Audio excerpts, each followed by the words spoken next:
السلام علیکم ویورز، آج کی مزیدار کہانی خصلت قسط نمبر 5۔ عامر نے لمبی سانس لے کر بیلٹ کو ذرا سا ڈھیلا کیا اور اپنی سیٹ پر سنبھل کر بیٹھ گیا اور خود کو پرسکون کرنے لگا۔ اس سے دور رہنا گزرتے وقت کے ساتھ مشکل تر ہوتا جا رہا تھا۔ اسے حاصل کرنے کی خواہش اس لمحے شدت سے ہوئی تھی۔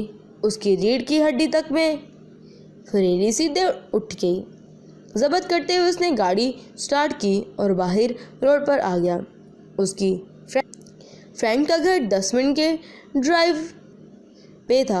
وہ درمیانی رفتار میں گاڑی چلاتا رہا۔ وہ اسے راستہ بتاتی جا رہی تھی۔ وہ گاہے بگاہے کن آنکھوں سے اسے دیکھ رہا تھا۔ اس نے گاڑی ایک چوراہے پہ روکی تھی۔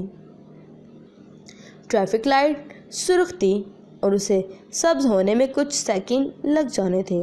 وہ اس کے سبز ہونے کا انتظار کر رہا تھا۔ اس لمحے اس کے داہنے طرف ایک گاڑی آ کر رکی۔ اس نے بے خیالی میں اس گاڑی کی طرف دیکھا اور ڈرائیونگ سیٹ پہ بیٹھے شخص کو دیکھا۔ اس پر حیرتوں کے پہاڑ ٹوٹ پڑے۔ گاڑی حسن چلا رہا تھا۔ اس کے پہلو میں ایک جوان سی لڑکی سٹائلش سے لباس میں بیٹھی تھی۔ اس کے کھلے بال کندھوں پہ جھول رہے تھے اور دھوپ کا چشمہ بالوں میں اڑسا ہوا تھا۔ عامر کو لگا وہ ان بالوں کو ایک جھلک کہیں دیکھ چکا ہے۔ وہ الجھ گیا۔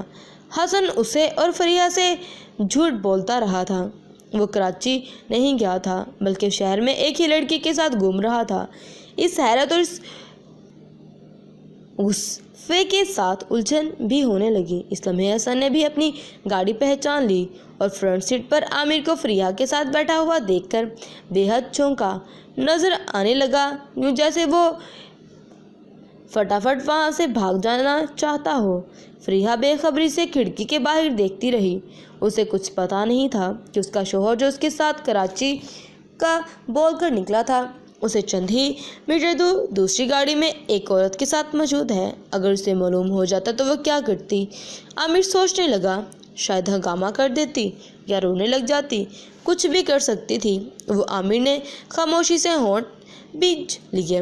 اشارہ سبز ہوا تو حسن کی گاڑی تیر کی طرح آگے بڑھی اور تیز رفتاری سے ٹریفک کے ازدحام میں مدغم ہو گئی۔ وہ تھوڑی دیر بعد فریحہ کے دوست کے گھر کے سامنے پہنچ آئے تھے۔ یہ درمیانے سائز کا خوبصورت سا گھر تھا۔ عامر نے کشیدہ گلی میں گاڑی روک دی۔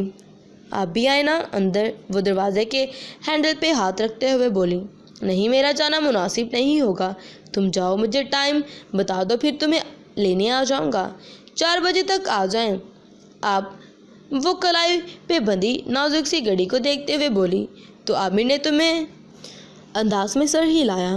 اسے اس لمحے فریحہ سے عجیب سی ہمدردی محسوس ہوئی تھی۔ اسے وہیں اتار کر اس نے گاڑی واپس موڑی اور بغلی سڑک پر ایک ویران سی جگہ لا کر روک دی۔ یہاں اکا دکا ٹریفک موجود تھی۔ پاکٹ سے فون نکال کر اس نے کال ملائی تھی۔ مجھے پتا تھا کچھ ہی دیر بعد تمہاری کال ضرور آئے گی، حسن کی آواز سنائی دی تھی۔ جس اطمینان سے وہ بولا تھا، عامر سلک اٹھا۔ ہاں، مجھے تو تمہیں اگنور کر دینا چاہیے تھا، ہے نا؟ عامر نے اسے چند بھاری بھرکم گالیوں سے نوازتے ہوئے کہا۔ وہ ہنستا تھا۔ کیونکہ اتنے گرم ہو رہے ہو یار، ایسا کیا ہو گیا ہے؟ حسن نے کہا تو عامر تپ گیا۔ کراچی جانے کا بول کہ تم یہاں رنگ رلیاں منا رہے ہو اور پوچھتے ہو کیا ہوا ہے؟ تم بھی تو میری بیوی کے ساتھ رنگ رلیاں منا رہے ہو، حسن کی آواز سنائی دی۔ ایک لمحے کے لیے عامر چپ سا ہو گیا۔ خیر تم اس وقت کہاں ہو؟ مجھے تم سے ابھی کہ ابھی ملنا ہے۔ حسن نے ایک ہوٹل کا نام لیا تھا۔ عامر نے کال کٹ کی، فون جیب میں ڈالا اور گاڑی سٹارٹ کر دی۔ تم ایک نمبر کے کمینے اور حرام زادے ہو، وہ حسن سے بغل گیر ہوتے ہوئے بولا۔ وہ ایک 5 اسٹار ہوٹل کی لابی میں موجود تھے۔ وہ سیدھا اس کے بتائے ہوئے پتے پر اس سے ملنے آن پہنچا تھا۔ حسن نے مسکرا کر اسے بیٹھنے کا اشارہ کیا۔ عامر نے اس کے بالکل مقابل آرام دہ کرسی پر بیٹھ گیا۔ کیا لوگے، چائے یا کافی؟ حسن بولا۔ تو عامر اسے گھور کر تم کراچی میں ہو نا؟ ہاں یار، آج ہی کراچی سے واپس آیا ہوں۔ حسن نے سر جھکا کر منسوئی مسکینی سے کہا۔ اس جھوٹ پر عامر کا پارا چڑھا تھا۔ بکواس بند کرو، تم کراچی گئے ہی نہیں، شروع سے ہی یہاں ہو۔ وہ کون تھی تمہارے ساتھ؟ عامر نے ترش لہجے میں کہا۔ ٹھیک ہے، میں کراچی نہیں گیا تو کیا ہوا؟ حسن بھی تلخی سے بولا۔ وہ جو کوئی بھی تھی تمہیں اس سے کوئی سروکار نہیں ہے، وہ میرا ذاتی معاملہ ہے، ٹھیک ہے؟ تم جھوٹ بولتے رہو، مجھ سے اور اپنی بیوی سے بھی، شہر میں رہ کر اس کی آنکھوں میں دھول جھونکتے رہے ہو۔ عامر نے افسوس سے کہا۔ یار کیا فضول سی باتیں چھیڑ رہے ہو تم، رہنے دو، یہ کافی پیو، حسن بولا۔ عامر کافی دو مگ رکھ کر چلا گیا۔ مجھے بتاؤ جو میں پوچھ رہا ہوں۔ عامر نے کافی کا مگ اٹھا کر گھونٹ بھرا اور آنکھیں اس کی آنکھوں میں گاڑ دیں۔ کیا بتاؤں، پوچھو۔ حسن اب کی بار ذرا سے دھیمے انداز میں بولا تھا۔ کراچی نہیں جانا تھا تو بہانہ کیوں کیا؟ مجھے کچھ پرسنل کام تھا شہر میں، اس لیے۔ اور وہ پرسنل کام وہی تھا جو تمہارے ساتھ گاڑی کی فرنٹ سیٹ پہ موجود تھا۔ عامر تلخ ہوا۔ یہی سمجھ لو، اطمینان سے بولا۔ کون ہے وہ؟ عامر، اس کے ساتھ فرنٹ سیٹ پہ بیٹھی ہوئی وہ لڑکی یاد آئی، میری ہونے والی بیوی ہے۔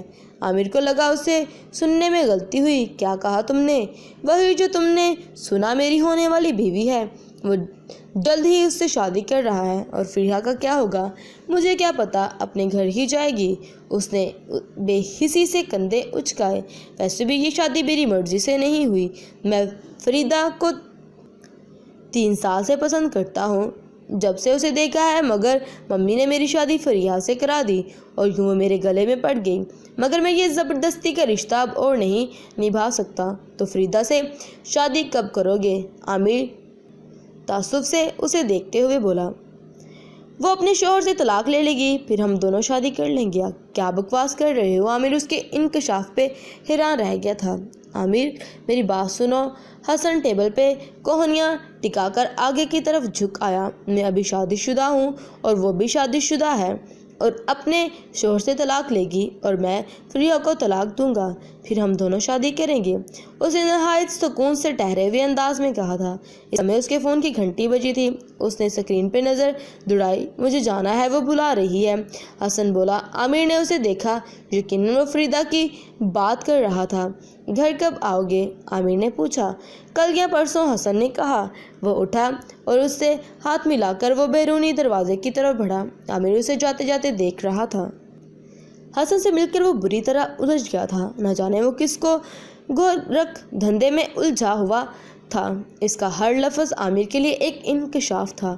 وہ ایک شادی شدہ عورت کے ساتھ تھا اور دونوں شادی کا منصوبہ بنائے بیٹھے تھے۔ عامر کو لگا جیسے وہ فریدہ کو کہیں دیکھ چکا ہے، کچھ تھا جو اسے یاد نہیں آ رہا تھا۔ ایسے میں فریحہ کا کیا بنتا، انہیں کوئی پرواہ نہیں تھی۔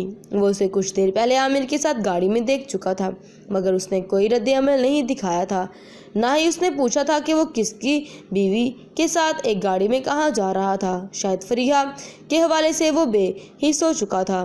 عامر کئی دنوں سے فریحہ کے ساتھ ایک چھت تلے رہ رہا تھا۔ وہ ایک خوبصورت لڑکی تھی جس کے ساتھ کوئی بھی مرد اپنی خواہش خوش قسمتی سمجھ سکتا تھا، مگر حسن کی آنکھیں شاید دکھنے کے قابل نہ رہی تھیں اور احساس سے عاری ہو گیا تھا۔ اسے فریحہ سے ہمدردی محسوس ہونے لگی تھی۔